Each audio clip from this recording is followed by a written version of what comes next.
You're kind of easily influenced and stuff, and there was a lot of negative stuff that went on in terms of a drinking culture and stuff like that, which was rife in English football at the time. So it wasn't just at West Ham, but a lot of clubs were into drinking and socialising too much, and I've probably done a little bit too much of that in my time at West Ham. But it was still a great place to grow up and learn. And then I went to Leeds at 22. Was that hard for you, being so young, being used to the life in London, going to Leeds? No, it was a conscious decision to leave London because I was, as I said to you before, I was going out and clubbing and enjoying the finer things in life a lot too much, and my football was suffering. That summer I didn't get in the England squad to go to the European Championships with Kevin Keegan, and at the time I was thinking, this manager's rubbish. I don't know what he's thinking. And then I sat down for the summer and thought to myself, I looked at it properly and was thinking, it's not really him, it's me. I'm going out too much, I'm drinking, and I'm not training hard and not working as hard as I should do. And then I said, listen, I need to leave London. I was always on the other end of the phone for someone that, there's a new club opening, do you fancy coming? Do you want to go to this bar, that bar? Santo's playing there, DJ's there, and I was like, I didn't know, the word no was never in my vocabulary at that time. I used to just go out all the time. So then I thought, listen, I need to leave London if I want to become a top player. And then I went to Leeds. Was in a different culture, but it was still a little bit of a drinking culture, but younger lads, but all with the same work ethic, who wanted to work hard and do well and wanted to achieve things. They were playing Champions League football at the time, second, third in the league, trying to become champions. So there was a vision was there for success that mirrored my image of what I wanted to achieve at that time. And so I went to Leeds, and I became a better professional footballer. Worked a lot harder on my game, and it was good to move out of London. 22 years old, I had a flat in London, but I still sent it my mum's quite a lot for the cooking and stuff like that, for the food. So I wasn't really out. So I weren't really out. So then I went to Leeds and kind of just became more of a man really, and enjoyed playing football, and enjoyed being up there by myself and not having your mum and dad around you to really kind of mother you and stuff. And it was really the making of me, because I went to the World Cup in 2002 in Japan and done fairly well, and then Man United came and asked to sign me from Leeds. And what was that feeling like, man? To know that the biggest club in the world wanted to sign Rio Ferdinand, what went through your mind? It's you just think, I just got on the phone to my agent and said, listen, this needs to be sorted out. What's happening? Do they want me? Don't they? I don't want to get my hopes up too high. Exactly. And I already knew the situation at Leeds. That Leeds were a club struggling financially. They had no money.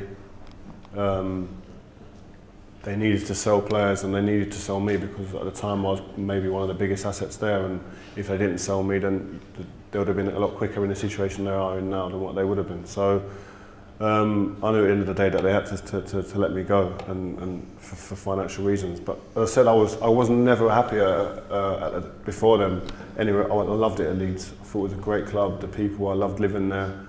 I got on with a lot of people there. But then I wanted to go on when I knew that Leeds were financially in big difficulty. I said, listen, well, for both parties, it's going to happen.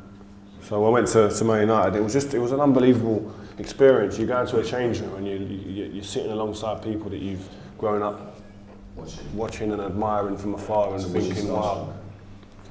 I was more nervous training my first day than I was playing a game, because you go into training and you're sitting there. There's like Roy Keane, there's Ruud van Nistelrooy, David Beckham, Varane, Scholes, Giggs. All these guys are just great footballers, and you think, well, I better be playing well today, because these lot are good, you know what I mean? So, and then it was like that for the first few weeks. I remember my first training session, I went in and I got the ball. It's like a normal little game we're playing. I got the ball and passed it to the right back, which is like a normal ball that everyone plays, right? Just passed it to the right back. Then all of a sudden, the guys, I passed it and thought, yeah, that's a nice little pass.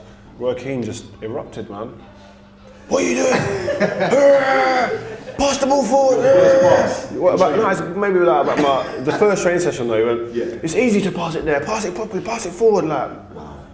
And I was standing there thinking, right, I've passed the ball to my teammate. Like, still I've not even give it away, but like, but then that was like something that was. You realise the difference between playing for Man United and playing for somebody else. The demands, not only from the manager, but from the players, from the fans, and then more importantly, the demands that you got to put on yourself like I'd never trained the way I train now, or the way I started to train at Man United. The intensity, and you see these players that have been playing for 10 years at the top, who are getting in an hour and a half before the training session starts to go and work in the gym and stuff like that. And so that's the kind of ethics that just as soon as I saw that, I said, well, I need to be doing more than what they're doing. Yeah. So I was getting in before, trying to get in before them and do more to make it a better opportunity for myself to become a top player at a club like that. And that was the first thing I thought when I signed. Listen, I don't want to just sign for Man United and be proud of that and say, yeah, I've played for a big club and whatever, and maybe win. I want to be able to walk out of there and say, I've left my mark on a great club, and hopefully at the end of my career I can do that. Okay. So you've been chosen by one of the biggest brands in the world, Nike, as a style icon. Now, as a style icon, we want to know who's the worst dressed player in the current Man United squad. Who would you give that? The worst dressed to? That's a bad rule to give out, isn't it? You know, the person who gets the most stick in the change room is probably Thomas Cusack, the goalkeeper. Okay. But he's adamant he's looking all right. What does he rock up in? He just comes in some mad stuff sometimes. I don't know, man. He wears.